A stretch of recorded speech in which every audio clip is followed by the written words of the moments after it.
শরীফ দেখে মন ভরে না, নবীর রওজা শরীফ দেখে মন ভরে না, দিদার দাও গো শাহে মদিনা।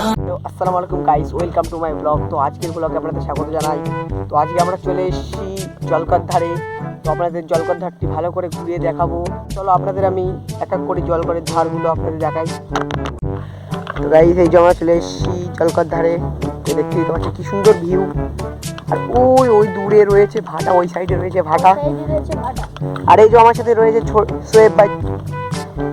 আর আজকে ছোট ভাই নেই, কারণ ওর পরীক্ষা চলছে, সেই জন্যে আজকে ছোট ভাই নেই, পরীক্ষাই চলছে ওর। এই দেখতে পাচ্ছি পাশে একটি পুকুর রয়েছে, আর এই রাস্তা মাঝখান দিয়ে রাস্তা রয়েছে। হ্যাঁ, এটা থাম্বা নয়, এটা লাইট, হেডলাইট বলা হয়। তো গাইস আমরা দেখুন এই যে মাঠ রয়েছে, মাঠ না এটা জলঘর বলতে পারি না, অনেক বড় জলঘর। বসে থাকি আমরা এখানে। তুই কি বলছিস উল্টো পাল্টা, ভালো করে ঠিকঠাক বল না, কিচ্ছু গাইসে বলতে পারে না। তো বন্ধুরা আপনারা তো দেখলেন জলকার ধারটা ভালো করে, আরও ভালো করে দেখাচ্ছি আপনাদের। আমরা কোন জায়গায় বসে বসে গেম খেলি, ফ্রি ফায়ার, আপনারা তো বুঝতে পারছেন ফ্রি ফায়ার খেলি। এই জলকাটা দেখুন, এই জলকাটা দেখুন, এই যে একটা পাথর, এখানে বসে বসে থাকতাম, আর এখন এই জায়গাটায় বসে থাকি।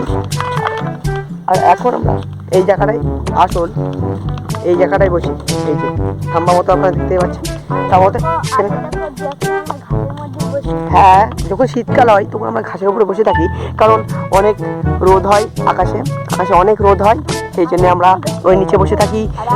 আর আপনারা ভাবতে পারেন এসব গাছ এখানে কোথা থেকে এসছে। তো এখানে আগে গাছ ছিল না, আগে এখানে পুরো ফাঁকা ছিল, পুরো ফাঁকা মাঠ ছিল, আর তাতে অনেক গরম লাগতো। সেই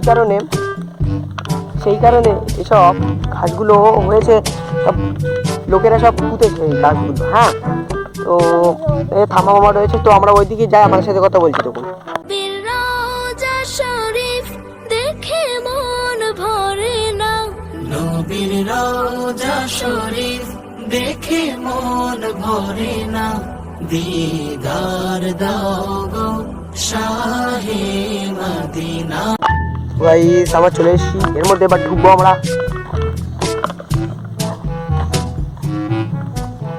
এই রাস্তা খুব সুন্দর, এই রাস্তা দিয়ে আমরা যাচ্ছি। এটা রাস্তা নয়, বেসিক্যালি এটা হচ্ছে একটি ঘেরি বলা হয় আমাদের এখানে। আপনার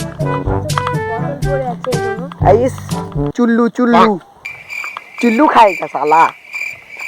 চলে যাচ্ছি এখন আমরা রাস্তায়, ছোট্ট মতো রাস্তা দিয়ে চলে যাচ্ছি। আমি আর সোহেব ভাই চলে যাচ্ছি। এই রাস্তায় অনেক কিছু পড়ে থাকে গাইস। তোমার বলতে গেলে এখানে পড়ে থাকে কলা পড়ে থাকে, অন্য কলা না, এই গাছেরই কলা পড়ে থাকে। আর এই একটা কলার কাঁদি দেখতে দিতে পারছেন, কলা টলা পড়ে থাকে। আর আপনাদের কি বলবো, এখানে পড়ে থাকে স্পেশাল জিনিস, চুল্লুভার পানি পড়ে থাকে। মানে চুল্লুভার পানি বলতে গেলে এইটা চুল্লুভার পানি। হ্যাঁ, এইটা চুল্লুভার পানি, আমি সেটা বলিনি, বলো গাইস। তো গাইস আজকের ব্লগটা এই পর্যন্তই ছিল। তো পরের ব্লগের জন্য আপনারা সাবস্ক্রাইব করে রাখুন আর বেল নোটিফিকেশনটি অন করে দেবেন। তো বাই বাই সবাই।